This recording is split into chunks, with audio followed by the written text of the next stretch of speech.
अकरोहा से चलकर बरसाना पहुंची मां लक्ष्मी जी की रथ यात्रा पुष्प वर्षा कर किया स्वागत। अखिल भारतीय अग्रवाल सम्मेलन द्वारा अग्रसेन जी की आराध्य कुलदेवी महालक्ष्मी जी की रथ यात्रा अकरोहा से चलकर बरसाना पहुंची, जहां अग्र बंधुओं द्वारा कुलदेवी पर पुष्प वर्षा और माल्यार्पण किया गया। कार्यक्रम की जानकारी देते हुए अखिल भारतीय अग्रवाल सम्मेलन के राष्ट्रीय उपाध्यक्ष प्रकाश चंद्र गोयल ने बताया कि दीपावली के दिन पूरे देश में 18 रथ यात्रा निकाली जा रही है, जिनका उद्देश्य अकरोहा में कुलदेवी के निर्माण हेतु अग्रबंधुओं के हर घर से एक ईंट लगाने का आह्वान किया। हर घर से एक ईंट का उद्देश्य मात्र ये है कि मंदिर निर्माण में सभी की सहभागिता हो। अग्रवाल सम्मेलन के द्वारा संपूर्ण भारतवर्ष में अग्र समाज को एकत्रित करने के लिए, अग्रोहा का विकास करने के लिए और संपूर्ण भारत में महालक्ष्मी आगामी जो समय है जिसमें भारत विश्व गुरु बनने वाला है, उनका आशीर्वाद सबको प्राप्त हो, इसलिए ये रथ यात्रा संपूर्ण भारत में 18 रथों के द्वारा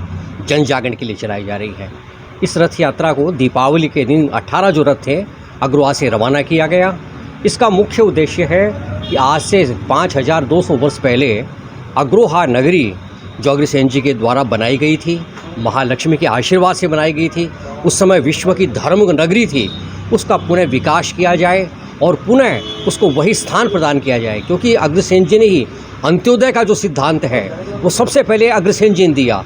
नहरों को जोड़ करके और जो एकत्रित करके कृषि के लिए सबसे पहले जो विकास का काम है वो सब अग्रसेन जी ने किया। तो अग्रसेन जी का जीवन जो है जैसे भगवान श्री रामचंद्र जी का मर्यादा पुरुषोत्तम का जीवन है, वैसा जीवन है। मैं प्रभु शरण तिवारी जो अखिल भारतीय अग्रवाल सम्मेलन का राष्ट्रीय धर्मगुरु हूँ, मैंने इनके ऊपर पूरा का पूरा अग्रसेन जी का मंगल पाठ बनाया है जो अग्र भागवत संपूर्ण है। और मैंने ये देखा कि जैसा भगवान का पवित्र चरित्र है मर्यादा पुरुषोत्तम का, वैसा ही चरित्र है। इसलिए अग्रसेन जी का वो सब काम जो उन्होंने जीवन में किया, हमको अपने जीवन में अग्रगण्य करना चाहिए, सबको समाहित करना चाहिए। ये यात्रा इसीलिए हुई है। महालक्ष्मी का मंदिर जो अभी प्रधान जी ने बताया वो संपूर्ण रूप से विश्व के अंदर एक धरोहर बनेगा, हम सबका आस्था केंद्र बनेगा, उस सबको जोड़ने के लिए यात्रा की जा रही है।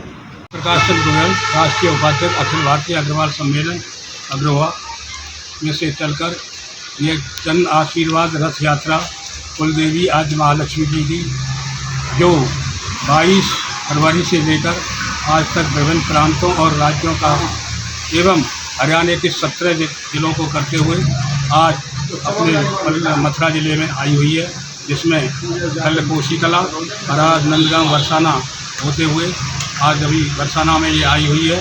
और इस कुलदेवी लक्ष्मी जी की जो याद है, हमारे यहाँ पर एक अग्र भागवत पुराण है। उस अग्र भागवत पुराण 1991 में भोजपत्रों द्वारा हमको मिला था। उस भोजपत्रों के द्वारा हमने पूरी यूनिवर्सिटियों में उसको रिसर्च कराया। जो हमारे भारतवर्ष की सबसे ऊँची संस्कृत यूनिवर्सिटी है, 14 यूनिवर्सिटियों ने उसको ये मान्यता दी कि उसमें अग्रसेन जी का चरित्र है। उस अग्रसेन चरित्र जी के बारे में जब अग्रसेन जी महाभारत का युद्ध लड़कर जीत कर आए थे, तो उस समय जब वो जीत कर आए तो उस समय वहाँ पर अग्रोहा में कुछ भी नहीं था, खंडर था, टीले थे, रेत के टीले बने हुए थे। तो गर्ग ऋषि जी ने उनको बताया अग्रसेन जी को, आप लक्ष्मी जी की पूजा करो। लक्ष्मी जी ने 1100 दिन एक पैर पर तपस्या करके इस कुलदेवी आद्य लक्ष्मी जी को प्रसन्न किया। तो उन देवी कुलदेवी जी ने अग्रसेन जी को आशीर्वाद दिया कि मैं आपके सारे दिन आपके कुल में रहूँगी। उसी का आज आशीर्वाद हमारे अग्रवाल समाज व समाज पर फैला हुआ है।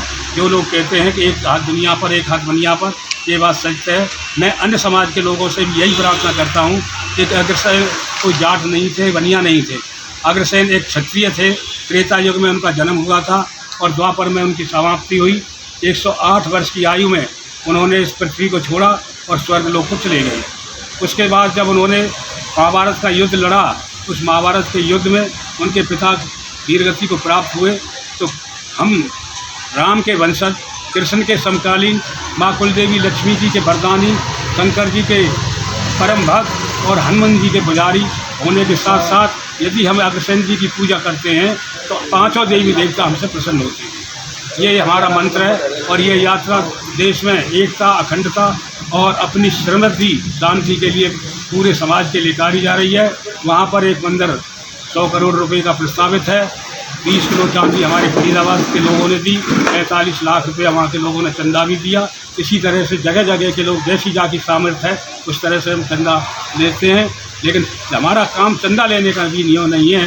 एक हमारे हर एक समाज में ऐसे ऐसे लोग बैठे हैं जो 1000, 10,000, 5,000 करोड़ का भी काम अपनी एक तरफ से कर लेते हैं। Rajiv Academy for Technology and Management, 7th rank of MBA by AKTU, assured placements among top-notch global companies, regular workshops, training programs, seminars and guest lectures, frequent industrial visits for practical exposure, systematic and well-structured training classes to enhance communication, life skills, technical and aptitude skills, a lively campus life, cultural and sports events and extracurricular activities, highly qualified faculty members, multimedia classrooms and state-of-the-art AC infrastructure amidst lush green and enthralling ambience.